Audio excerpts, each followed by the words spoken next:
नमस्कार, मी राहुल रणदिवे, दैनिक जनमत सोलापूरसाठी आपण घेत आहोत नटरंग राजकारणाचा हा कार्यक्रम. आणि ह्या कार्यक्रमामध्ये आपण कुठं आलो माहित आहे का? चंदन दाखवा दाखवा आरजी बॉश आपल्याला दिसते तिथं. आपण चाललो होतो आणि ते बसलेले दिसले. आपण थेट त्यांच्याकडे जाणार आहे. नेमकं त्यांच्या प्रभागाची रणनीती कशी असणार आहे ते विचारणार आहे. चंदन, चलो आपण त्यांना विचारणार आहोत की त्यांच्या प्रभागाची रणनीती कशी असणार आहे. आणि आपल्याला दिसायला लागलेत चंदन, आरजी बॉस आपल्याला दिसायला लागलेत. त्यांच्याकडे जाऊ म्हणून आपण आता जाऊन त्यांच्या संगत संवाद साधू. येणाऱ्या निवडणुकीमध्ये कशी रणनीती असणार आहे ते विचारू म्हणून. बॉस नमस्कार. नमस्कार. नमस्कार. नमस्कार. बॉस, येणाऱ्या निवडणुकीमध्ये तुमची रणनीती कशी असणार आहे तुमच्या प्रभागाची? आमच्या प्रभागीय रणनीती म्हणजे काय, आमचं कामच आहे. काम असल्यामुळं आता मी 10 वर्ष झालं तिथं नगरसेवक आहे. त्यामुळं आता यावेळेला मी भारतीय जनता पक्षाला सोडचिठ्ठी दिलेली आहे. त्याच्यामुळं मी आता वंचित बहुजन आघाडीकडून उभारलेला आहे. बाळासाहेब आंबेडकर आणि सुजाता आंबेडकर यांच्या नेतृत्वाखाली काम करायचं ठरवलेलं आहे. त्यामुळं आम्ही 4 उमेदवार आहे. सुहास सावंत, परत श्रीवंताई, परत किरणताई आणि मी स्वतः, असे 4 उमेदवार आम्ही प्रभाग 1 मधून उभारलेला आहे. आणि आता आमचं प्रभाकर वस्ती, माने वस्ती, सम्राट चौक, मातुश्री रमाबाई आंबेडकर, हनुमाननगर, असंच परत मध्य वस्ती, तुत्रेकर वस्ती, मध्य वस्ती या ठिकाणी काल प्रचार झालेला आहे. पूर्ण घरोघरी डोर टू डोर झालेला आहे. आणि आज आमच्या इथं राष्ट्रीय नेते बाळासाहेब आंबेडकर आपल्या डिपोमध्ये त्यांची जाहीर सभा ठेवलेली आहे आज या प्रचार निमित्तानं. आणि आमचं काम, आम्ही कामच सांगायला लागलोय. आमचं काम दुसरं आम्ही काही सांगे नाही. आम्ही काम केलं त्याची पोचपावती द्या यावेळेला. मला सांगा, आरजी बॉसने तुमच्या प्रभागात मागच्या टर्मला किती कोटीची कामं केली? तर मी असताना, म्हणजे मी बीजेपी म्हणून असताना 5-6 कोटीचे काम केलेलं आहे. मला सांगा, बीजेपीला सोडचिठ्ठी द्यायचं कारण आरजी बॉसला का अशी वेळ आली? बीजेपीचं कारण म्हणजे सोडचिठ्ठी द्यायचं कारण म्हणजे त्याने मध्यंतरी चंद्रकांत पाटलाने डॉक्टर बाबासाहेब आंबेडकरला भीक मागून शाळा बांधली, असं बांधले त्यांनी लोकवर्गणीमधून बांधले असं म्हणू शकले असते. पण तो शब्द प्रयोग त्यांनी चुकीचा करून बाबासाहेब आंबेडकरांचा अपमान केला. आणि अमित शहानं लोकसभेमध्ये आंबेडकर क्या कहते हो, अगर भगवान कहते हैं तो स्वर्ग मिळता है, त्याने बी ते बाबासाहेब आंबेडकरांचा अपमान केला. त्यावेळेला मी निषेध केलो, चंद्रकांत पाटलाचा मी निषेध केलो.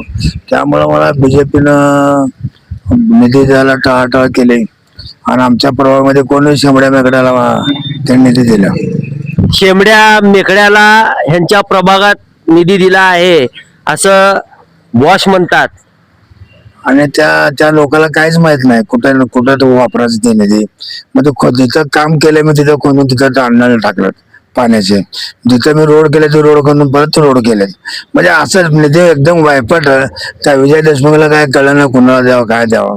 आणि त्याने मी त्या बाबासाहेब आंबेडकरला बोलल्यामुळे मी निषेध केल्यामुळं बीजेपीने मला त्यावेळेला 3 वर्ष काही निधी दिले नाहीत. आणि त्यामुळं मी काय त्यांना निधी मागितला नाही. आणि त्यामुळे मी 3 वर्षात काही काम केलं नाही. आणि त्याने कुणालाही निधी दिले, असं पिक्चरचं तिकीट कसं असतंय त्याच्या पद्धतीने त्याने ते निधी वाटलंय.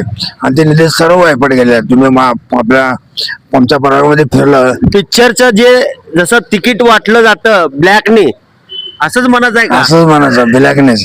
त्यामध्ये भ्रष्टाचार झालेला आहे. आणि ज्याला दिले त्यांना थोडक्यात करून खायला बी दिलेलं आहे त्यांनी. त्यातलं कमिशन वगैरे तुम्ही खावा, त्यात थोडं मला द्या, असं विजय देशमुखने म्हणलं असेल. त्यामुळे ते कोणी निधी घेऊन ते काय बी काम केलेलं आहे. नेमकं पिक्चरचे तिकीट ब्लॅकने वाटलेत का प्रामाणिकपणे तिकीटचं जे रेट आहे त्याप्रमाणे वाटलेत, हे आरजी बॉस सांगत आहेत. मला सांगा बॉस, तुमच्या प्रभागात बहुभाषिक लोकसंख्या कुठल्या समाजाची आहे? बहुभाषिक लोकसंख्येचं सांगता येणार नाही. तिथं धनगर समाज आहे, पद्मशाली समाज आहे, आणि कोळी समाज आहे, मुसलमान समाज आहे, तिचा बौद्ध समाज आहे, मातिंग समाज आहे, थोडाफार चर्मकार समाज आहे आणि लिंगायत समाज आहे. सर्व म्हणजे सर्व भाषिक लोक तिथं राहतात आणि त्या लोकांचे आम्ही कामं केलेलं आहे. येणाऱ्या इलेक्शनला तुम्हाला 16 तारखेला त्याचा रिझल्ट तुम्हाला कळेलच. रिझल्ट कळेल असं बॉस म्हणतात. बॉस मला सांगा, तुमचे एक डावे उजवे सगळे काय होते ते लांब का बरं गेले? आता बघा, घर मोठं झालं ना, आता लोक जास्त झाले ना, घर बारका असलं तर ते बाजूला राहतातच. ते गेले बाजूला, गेल्या त्यांना बघा भगवान बुद्ध चरणी प्रार्थना करतो त्यांचं भलं हो, चांगलं राहावं व्यवस्थित. त्यांनी वाईट बुद्धी सुचू नये. मी त्यांना वाईट काय ते कधीच शिकवलं नाही. त्यांनी वाईट काम करू नये, जेणेकरून माझा कुठं तर नावाचा वापर होऊ नये. आणि ते लोक आज मी माझ्या नावाचा वापर करत असतात गेल्यातर्फे. कुणालाही वाईट शिकवलो नाही असं बॉस म्हणतात. मला सांगा बॉस, पिंटू डावरे तुमच्या बरोबर होते का हो? लेड पिंडीवर होतो माझ्याकडे. ते एकच नाही, त्या लेड पिंडीवर होते माझ्याकडे. बॉस तुमचा सच्चा कार्यकर्ता होता तो. सर्व माझ्याकडे गेलेले सर्व सच्चे कार्यकर्तेच होते आणि आज माझ्या सोबत आहे ते पण सच्चे कार्यकर्तेच आहेत. आणि गेलेले कशाला करता उगाच. आता काय, अजून तुमच्या विषयी तर ना तळमळ आहे असं वाटतंय. आता तुम्ही फेसबुक बघत नसताल, मग फेसबुक व्हॉट्सअप बघत नसताल. ते हं. फेसबुक व्हॉट्सअपचे हे चित्र वरचे आहेत, पण आतून वरण वटावर बी पोटात बी एकच आहे त्याच्या. ओटा आणि पोटात एकच आहे असं बॉस म्हणतात. मला सांगा बॉस, लिंगायत समाज तुमच्या प्रभागामध्ये भरपूर आहे, हो बरोबर आहे, बरोबर? बरोबर. तिकडं तुम्ही कॅन्डिडेट दिलेत का नाही? नाही, दिलंच नाही त्यांना. मी सर्व तळागाळातल्या गोरगरिबामधल्या जनतेला न्याय मिळावा आणि जे गोरगरिबाचा अंतकरण जाणून घेते, गोरगरिबाच्या प्रश्नाची जाणीव आहे त्याला, गोरगरिबामध्ये राहून त्यांनी राहते, त्याच लोकांना मी उमेदवारी दिलेली आहे. बॉस म्हणजे खतरनाक आहे असं का बरं वाटतंय सगळ्यांना? आता पंधरा अपार्टमेंटमध्ये मिटिंग झाली, आज अजून आमच्या समोरच आहेत. त्यांना विचारा मी कधी त्यांना खतरनाक दिसलं काय.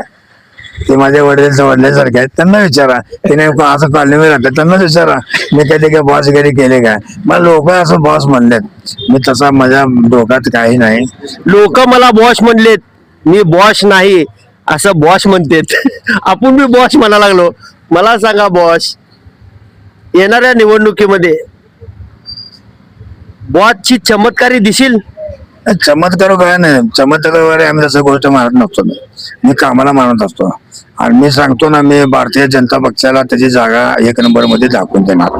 भारतीय जनता पार्टीला प्रभाग 1 मध्ये त्यांची जागा दाखवून देणार आहेत असं आरजी बॉस म्हणतात. मला सांगा बॉस, इतके दिवस झालं तुम्ही विजय देशमुख बरोबर होता, बरोबर? विजय देशमुखनी तुम्हाला बोलवलं? नाही, त्यांनी काय मला बोलवलं नाही तर, आणि मी काय गेलो नाही. त्यामुळं विजय देशमुखचं माझं काय वैयक्तिक काय नाही. त्यांच्या पार्टीची माझे विचाराचे विरोध आहे, त्यांच्याशी माझा विरोध काय नाही. ते माझ्या मोठ्या भावासारखेच आहेत. विजय देशमुख यांच्या मोठ्या भावासारखे आहेत. त्यांचा माझा व्यक्तिगत कुठलाही रोष नाही, परंतु पार्टीचा आणि माझा रोष आहे असं बॉस म्हणतात. बरोबर बॉस? बरोबर. मी सोडली पार्टी ते त्या 2 गोष्टीमुळे सोडलेलं आहे. मला काय भाजप मध्ये इथं काय कोण त्रास दिला वगैरे असं काय नाही, आणि मी काय त्यांना बी काय कधी त्रास दिलो असं काय नाही. त्यांनी माझ्याविषयी कधी वाईट बोलले नाहीत, मी त्यांच्याविषयी कधी वाईट बोललो नाही. त्यांचा आमचा काय काडीमात्र संबंध नाही. काडीमात्र संबंध नाही विजयकुमार देशमुखचा किंवा माझा. आम्ही फक्त माझ्या समाजाला अपशब्द बोलल्यामुळे मी पक्ष सोडलेला आहे असं आरजी बॉस म्हणतात. येणाऱ्या निवडणुकीमध्ये बघूया आरजी बॉसची रणनीती कशी असणार आहे. मी राहुल रणदिवेस, चंदन बोल्लू, सोलापूर न्यूज.